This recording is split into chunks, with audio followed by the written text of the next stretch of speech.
The 13th Juror by Leslie Waltham. Even then, in the beginning of the 23rd century, crime per se itself had ceased to exist. The lower emotions had already been bred out of the people. Envy, hate, avarice, and kindred responses were virtually non existent.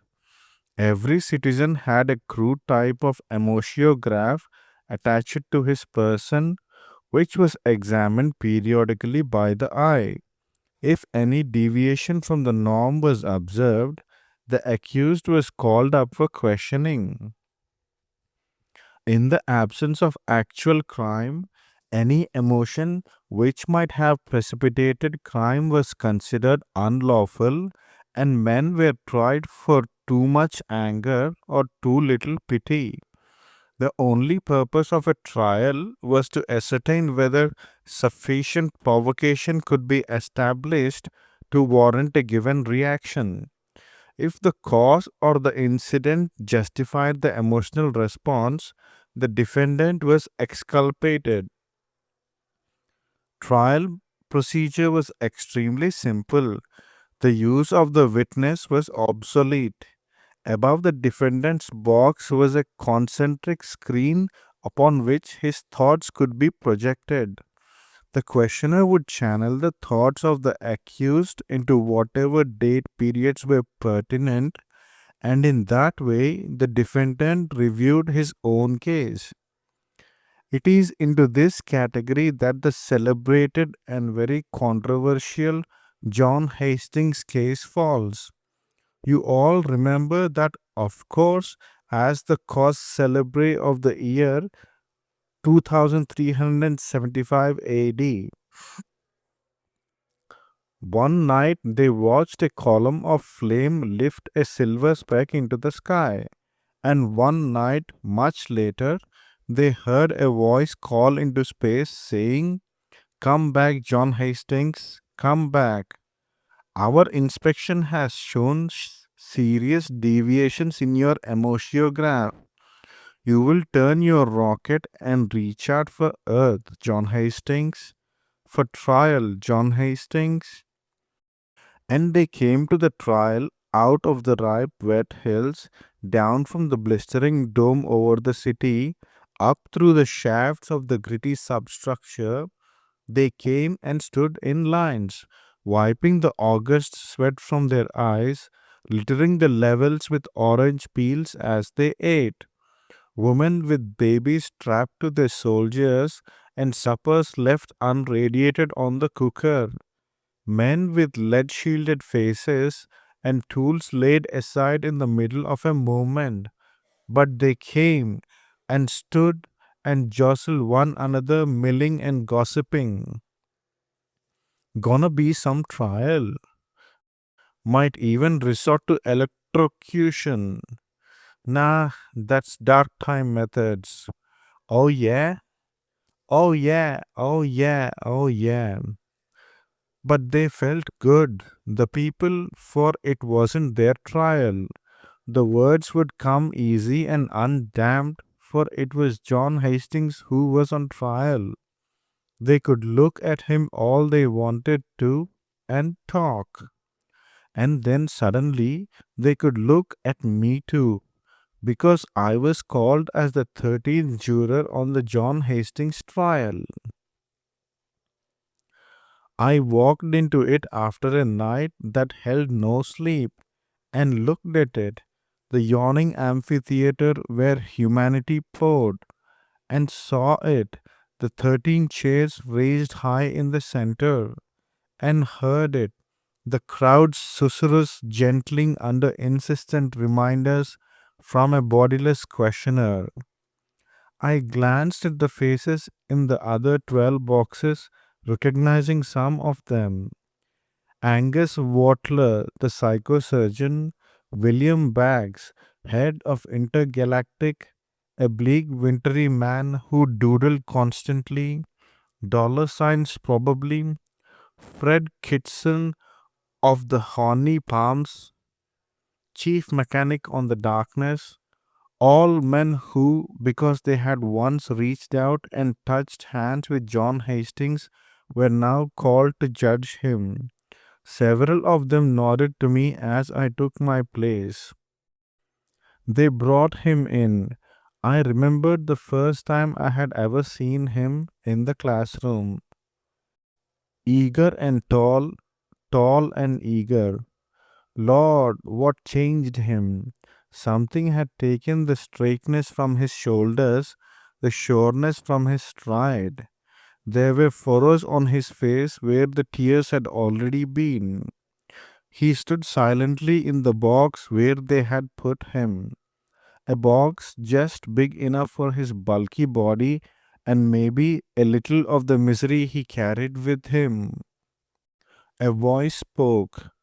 This, John Hastings, is your trial. You stand before this court of truth probity, accused of registering the emotion of hate. A hatred so violent that had we permitted you to carry out your anticipated actions, it would have resulted in the murder of one Mary Hastings, your wife. Do you understand the charge? I do. He didn't know what to do with his hands. How do you plead? I plead not guilty. On what ground? Asked the voice. The defendant raised his head.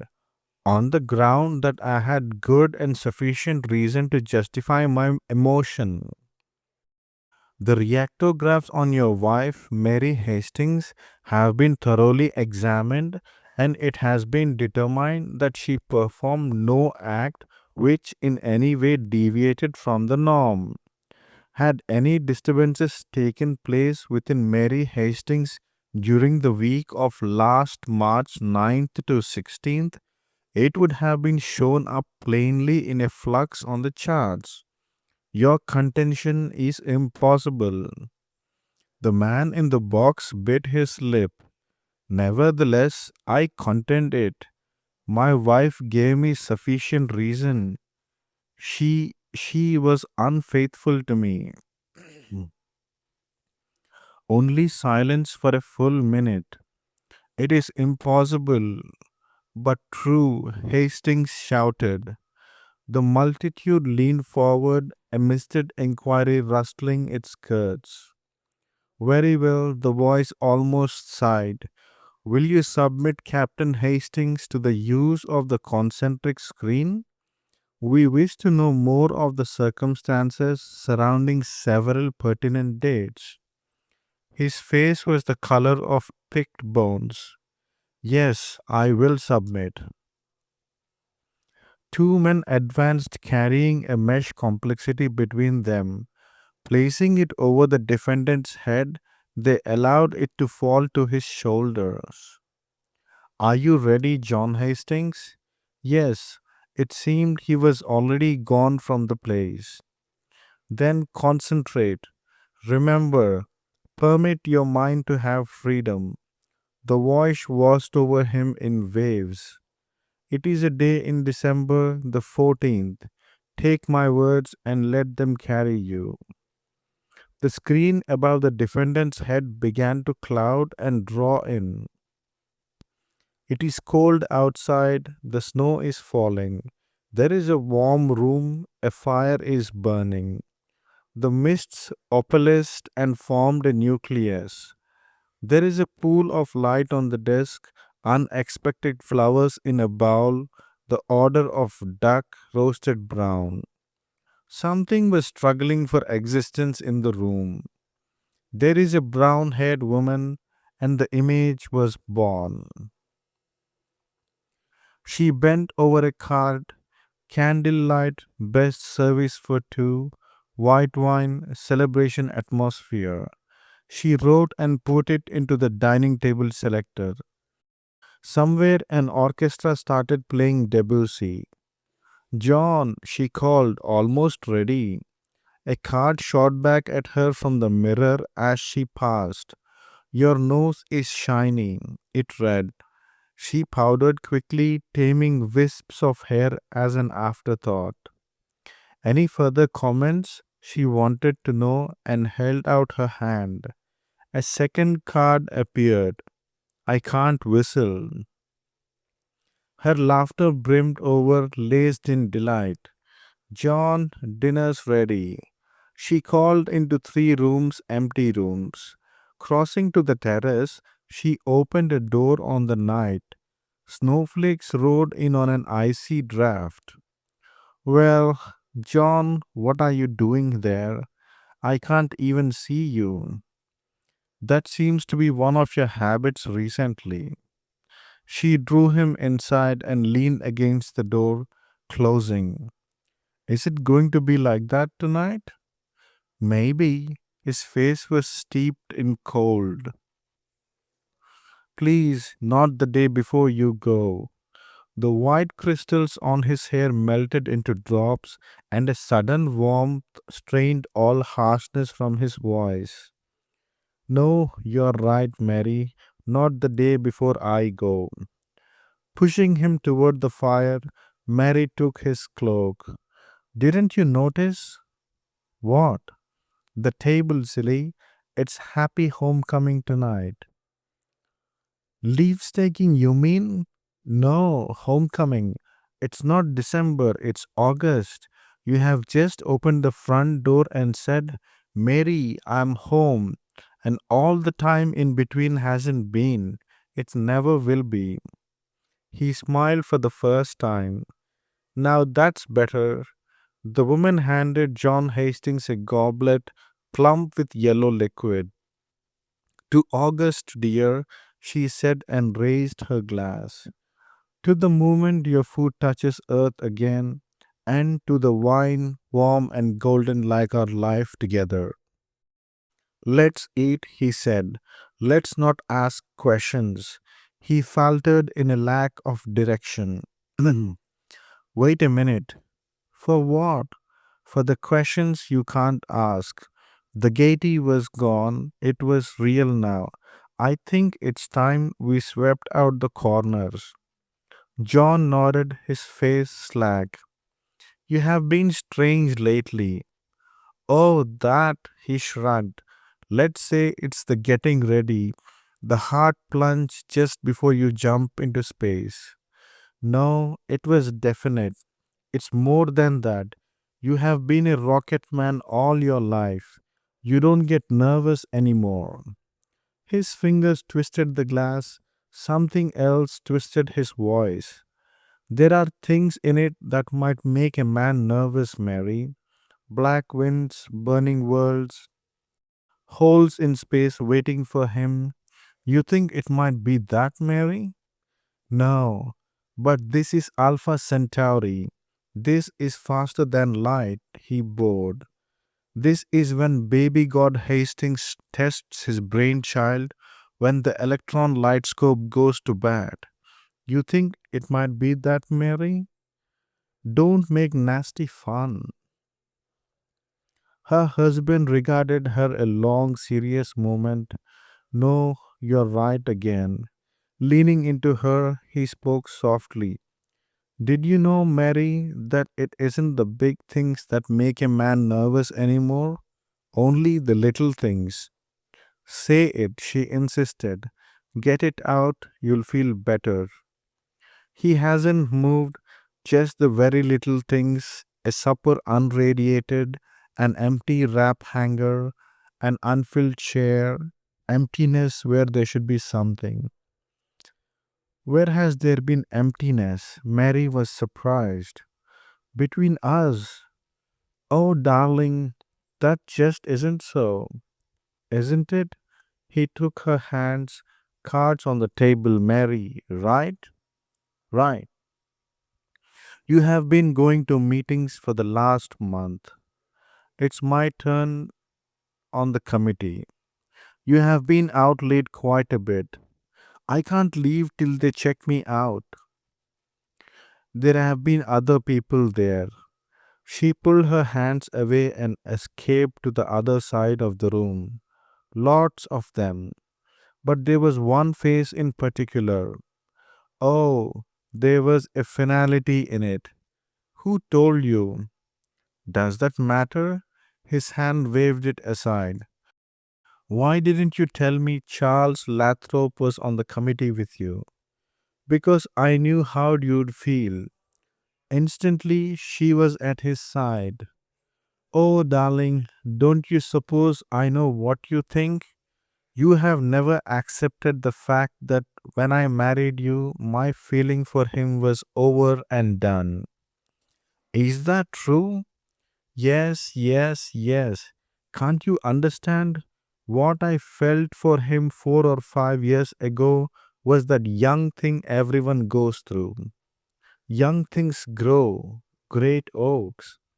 Not this one. When you came, it was over. Is over. He shook his head and passed his hand over his face. God knows I want to believe that. You are my wife, Mary. I love every bit of you. But Lathrop keeps bobbing up. The fire crackled like dry leaves, roughing the unhappy walls. There are more questions she wanted to know. Yes, ask them. Did you know he was going to be on the committee? Of course not. Forgive me, Mary, but have you spent any extra time with him? Oh, John, we talk at the meetings. Hello, it's a roaring day. Have you heard the latest about Ganymede? That's all? I swear. You don't feel anything? Nothing, absolutely nothing. He's a friend, a brother, a comfortable dog. The stiffness went out of Hastings. He sank back, breathing hard, as if he had been running too fast. Mary, you don't know how good that hears. You just don't know. Oh, my darling, she held his head in her arms, her mouth close to his ear. Has it been this all these months? The man nodded, laughing a little. I just couldn't take the thought that maybe. Hush, hush, don't even say it anymore. Drink the wine and remember what I said, to its warm glow like our home together. His hand reached out, and trembling slightly, the fingers grasped and fumbled and clutched at air. The glass shattered prettily, spilling its golden life on the unalterable stone throat of the hearth. And they stood there, hands touching, watching the glistening fragments trap the last warm glow of the fire. Enough, enough, a voice said. You will rechannel your thoughts, Captain Hastings. There is another day in time. The screen misted and the waves swirled. March 11th on a ship, a glazed sprinter in blackness. The curtains quivered. Men gather tight against the void. A clarinet wails. There is the smell of sweat. Kitson and Holmes were doing a dance. They had their breathskins rolled over their knees and four grapefruit tied to their fronts. Take it off, take it off, take it off. The men rode a groundswell of tinny music. Rhythm stamped out in the pattern of magnetic boots fought with the sucking sounds of beer cans. Their air curled with smoke. Above their heads, a hatch opened, and the captain's legs appeared, descending ladder-wise. Abruptly, the melee subsided into leftover clarinet tones. Mr. Kitson brought himself to attention, his grapefruit swinging. Sir, I have been informed there was news from home. The man looked at one another. Only the broadcast from the sector, sir. Nothing unusual. You took it down on the tapes? Yes, sir. I should like to hear it. From one corner, a reluctant shuffling replaced the lately dead downbeats. The reproducer scratched badly. At a banquet given for members of the committee, prominent among the guests were Mrs. Mary A. Hastings, wife of Captain John Hastings, who is making history in his FTL flight to Alpha Centauri. Captain Hastings will test his invention, the electron light scope from our neighboring sun. It is reliably reported that the light scope will revolutionize astral observation in that it will replace the telescope and will bring distant galaxies to within a few hundred feet of the Earth. Mrs. Hastings, smartly gowned, was seated next to the coordinator, Charles Lathrop, who had someone jostled into the machine. The groove was lost. Hastings spoke slowly. I'd like to hear the rest of it. Kitson was carefully unrolling his breech skins. I'd like to hear the rest of it, I said. Yes, sir, someone murmured. Was seated next to Charles Lathrop, who had escorted her to the banquet in the absence of the captain. They danced frequently to the strains of the Demos orchestra, which was rocketed here for the probe. That's enough, said Hastings, staring whitely. The mechanic took 2 steps toward him. Is something wrong, sir? You look ill. Not at all, Mr. Kitson, not at all. His eyes snapped back to the man in front of him, astraddled a newborn idea. I was merely considering peeping toms, Mr. Kitson. Beg pardon, sir? Peeping toms. Never heard of them, have you? No, sir, I don't think any of us have. What a pity. A most fascinating subject found in a 20th century history of the minor vices. Yes, sir. You display no curiosity, Mr. Kitson. His eyebrows raised. In this, you differ significantly from our peeping Tom. He wanted to know a great many things, and he settled the whole matter with a pair of binoculars. His voice sounded like scraped stone. Yes, indeed, a pair of binoculars. I'm afraid I wasn't subject to that facet of knowledge indoctrination, sir. Kirsten shrugged imperceptibly. When the captain got like this, his shoulders spoke for him. Hastings had caught the moment, however. You find my words uninstructive? No, sir, I mean, very well, something was growing big in the man. Since you view your deficiency so lightly, you may report for punishment duty in the morning. But, sir, I only said, that will be all, Mr. Kitson. Hastings climbed the ladder, an ear splitting silence hurrying him upward. His face reappeared through the hatch, a face withdrawn behind vacant eyes ready to crumble. Remember, Kitson, I'll see you topside tomorrow. You will endeavor to compensate for this moment regrettable omission in your education, while I will contemplate the advantages of 20th century sins. The hatch closed. Everyone was suddenly busy.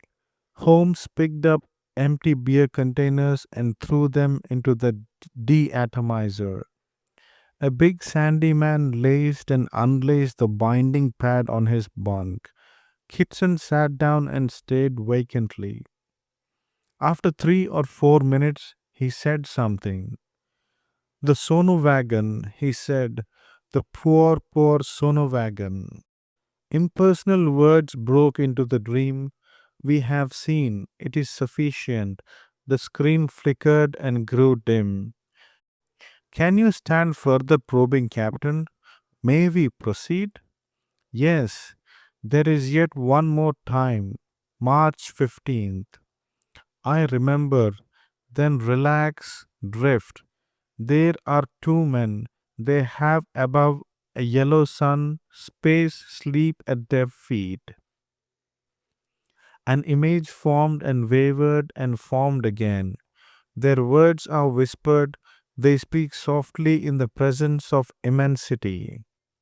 It crystallized. I'm asking as Walter, your friend, not Walter, the psychosurgeon. Side by side, they sat in the tattered light of the observation hull. Centauri lay less than 1 day ahead. It dangled like a full blush peach, their silhouette its only bruised spot. Rockets hummed. There's no use asking any more questions, Angus. The time for questions is past. This is exams. That's what I mean, John. Remarks like that. You have gotten to be a man who talks to himself. Hastings sat without moving a muscle. What did the men tell you? Nothing, actually. The other made a nasty sound. No, that's true. I didn't need them. I have seen it for myself this entire trip. And how do you diagnose it, doctor? A whiskey bottle gleamed in the light of the creamy sun. Just like that, he wants it. In 2 or 3 words. Where I need books, where Freud took volumes, he wants it in 2 or 3 words. And the doctor doesn't have them, John said. Angus shook his head. But I do. He poured from the bottle. She's seeing Charles. Watless nodded. You are mistaken. No, I am not. I have thought about her a lot these last 3 months, and I think I know her now. He leaned his head back and shut his eyes. She's an August woman, Angus, an August woman. One night a warm breeze comes through the door and sweeps a girl into your arms. You say things and she says things, and you both end up saying, I do. Then she wakes up one morning to find she doesn't anymore, and another door will open, another breeze carry her off. Mary is not like that. I didn't think so in the beginning. You surprised me, John. I thought you had more faith. Not anymore. With me, it's what I can touch or smell or hear or see. Nothing more. Then there's never any proof for you. You can't watch her every minute. John raised himself unsteadily and stitched his finger into the air. That, my dear doctor, is where you are wrong. He stood and groped his way into the light of the cabin. Angus followed, trying to see his face. There is something more to this, John. Let's stop the riddles and say what we mean. The captain spun in sharp, stifled anger. Shall I tell you, Angus? Shall I let you in my secret? The anger detonated. All right, damn it. You came here for it.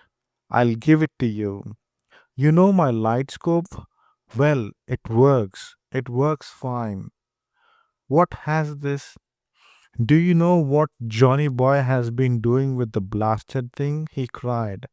I have been using it to play Enquirer.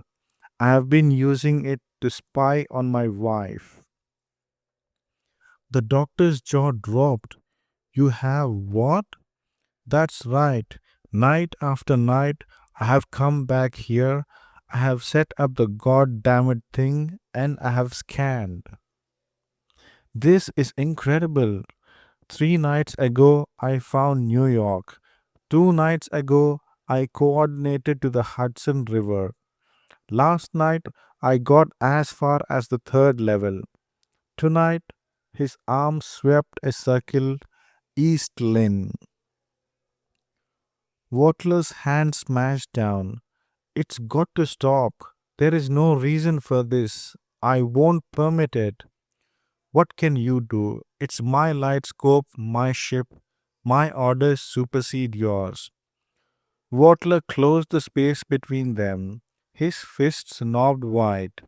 John laughed. Don't overdo it, Angus. I am not worth it. The sound died to a chuckle. Besides, remember your emotograph? Somebody will spank. The doctor's hands opened slowly, a finger at a time. Tell me, Angus, can you honestly blame me? I suspect my wife. I am trying to find out. But you are wrong. It could be. The thing is possible. He leaned toward the psychosurgeon. You think about it all and tell me. It's possible?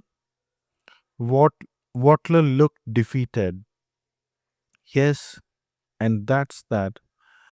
Angus started for the barway. I don't know what started this thing off, John. Perhaps if a man loves his wife a little too much, a thing like this can happen. Maybe that's why they have watched our chart so carefully. Hastings was already talking to himself. If I can just prove it one way or the other, if I can just know she's alone. The white clad figure paused. Think it over, John. Change your mind. I don't like any part of it. Angus, John said softly, I don't like it either. I don't want the sight of Mary on that lens. To leave what print? A dream smashed? A dishonor? Who knows? The doctor shook his head. Look out the viewplate, John. What do you see? Planet systems, galaxies, eons. What if one tiny, less than a mite in all of that? What does it mean to you? The mind of the Almighty or a few cents worth of bone and hair and tissue? Ask yourself, John, what do you see?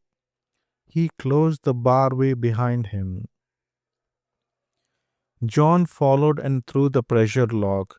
Going to a sleek instrument, his hands inquired softly along its lines. Cold as space, sure, doubt proof. He swept the litter from his desk and set the instrument in its center. Levers spun, mirrors sent out chips of light, adjusters adjusted.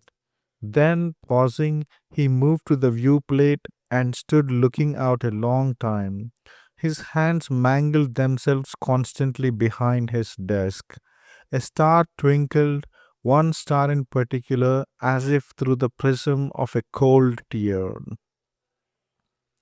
But he went back to the instrument and bent to it slowly, and as he gripped the desk, his knuckles erupted, pale as washed gravestones, and the graph lines shivered and glowed hot, and the hate came pouring out of the shining needle between the stars, and somewhere a voice called into space. Come back, John Hastings, come back, the questioner said. You may return to the present. Throbbing, the screen died as a stirring exhalation came from the crowd. Someone asked for more air, a baby cried and was lulled to sleep. We have seen the pictures, Captain Hastings, and we accept them. The facts were presented as they happened. It is unfortunate that we can show no evidence of what reached John Hastings' eye as he looked into the electron light scope. Mechanical tabulations cannot be transmitted to our screen.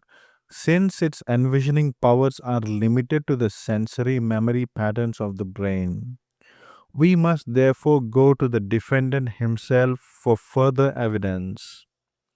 They had not removed the heavy mesh, but the captain's head remained bowed. Do you swear, John Hastings, that by the power of the God whom we know to be, and by the strength of your own mind, you will tell us what you saw in that instrument? I do swear. You may proceed. He drew himself together. I found her at her mother's house.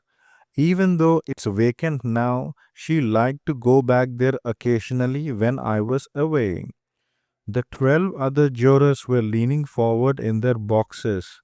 I could feel my body itching from the strain. You located her at her mother's house at 4AH54 on the third level, 81st sector, west of the Hudson? I did. Continue.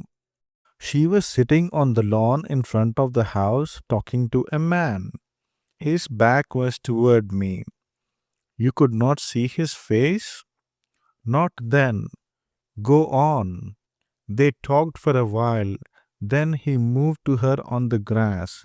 She smiled and they put their arms around one another.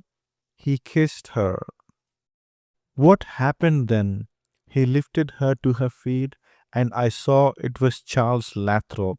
They went to the door and she opened it. He found it hard to get the words past his lips. Please proceed.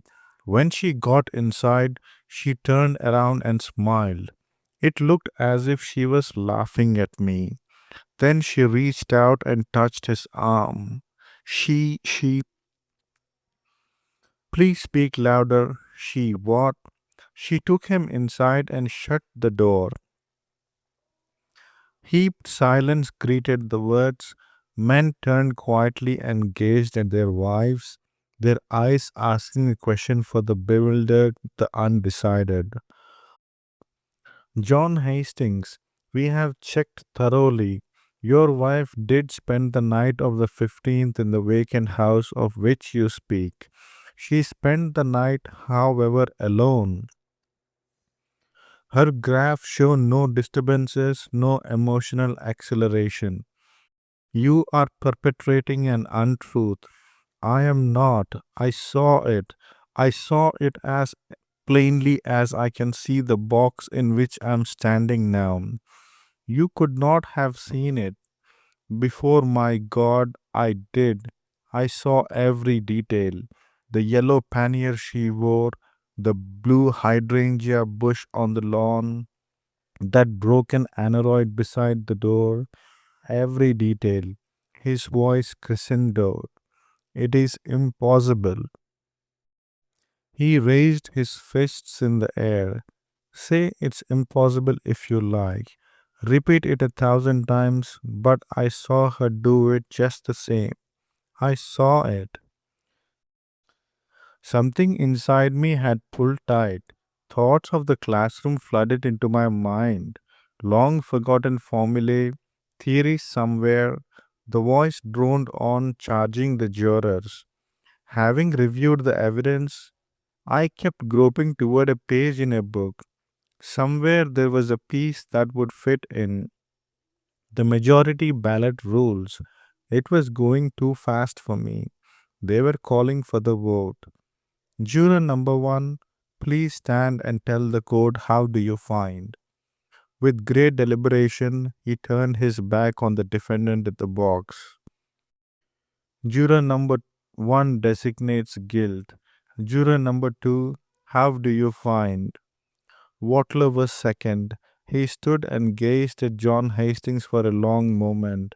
Then he raised his arms toward the defendant, palms upward. Juror number two designates innocence. I went back to the classroom again and again. There was something waiting there for me, but it had been so long. The count was going fast. Juror number six, how do you find? Backs, I knew his vote before he cast it. He turned his back. Where did it stand now? Four guilty, two innocent. My heart began to pound. It felt as if I was standing on the edge of a deep water. Where was it that I groped after? I tried to shut myself in and think. The semicircle was completed. The voice has reached the juror on my left. 6 men stood with their backs to John Hastings. 5 stood with their arms outstretched. Juror number 12, how do you find? I asked for help then. I asked the Lord to turn the pages, and I asked him to help Kitson too. Kitson raised his arms high. The score was even. It waited until then to come. The peace, the little piece falling on my brain from that half forgotten book. Juror number 13, how do? Mr. Questionnaire, I cried. I would like to interpose. It is incorrect procedure to interrupt the vote. Yes, yes, I know. My voice shook, but this is something I just remembered. Something pertinent to what John Hastings saw. Can it prove anything further one way or the other? I think so. An unseen conference. Very well. Dispensation granted. What is your information? I took a deep breath. John Hastings viewed his wife on Earth from one of the planets of Alpha Centauri. That is correct. My tongue was dry, my hands wet. Alpha Centauri is 4 years, 4 months distant, measuring in light years. Therefore, in his travel, John Hastings lost 3 of those months, but when he turned his instrument backward, he was looking at light images which had started from the earth long before he left it. He was looking at what happened 4 years ago. John Hastings had finished the sentence for me. He was looking at something as if it were the first sunrise he had ever known. Speculation brought the amphitheater to its feet. For the only time during the trial, the mob found its voice. Uncertainty, relief, and surprise mingled, ebbed, and flowed. The voice called for attention. Quiet, please, quiet. The information is correct. And the storm was over. Since the jury is thus far hung, we will leave the decision to the last 13th talisman. We would like your vote, Juror 13. How do you find? John looked at me. It was the first time since they had brought him in, and I stretched my arms out toward him. Who can say whether I was right or wrong? It is too delicate a thing to come out all white or all black. But I think that in order for a man to hate a woman so very much, it is also necessary for him to have loved her very much too. And sometimes I wake up shaking in the night. I'm thinking of what might have happened if I hadn't remembered that old discarded pannier, or the way mother transplanted the blue hydrangea bush before she died, or how dad swore when she made him throw that aneroid away. If I hadn't remembered those things, I would never have seen the look on John's face as he walked into my outstretched arms and said, "Is it time for us to go home now, Mary, isn't it?"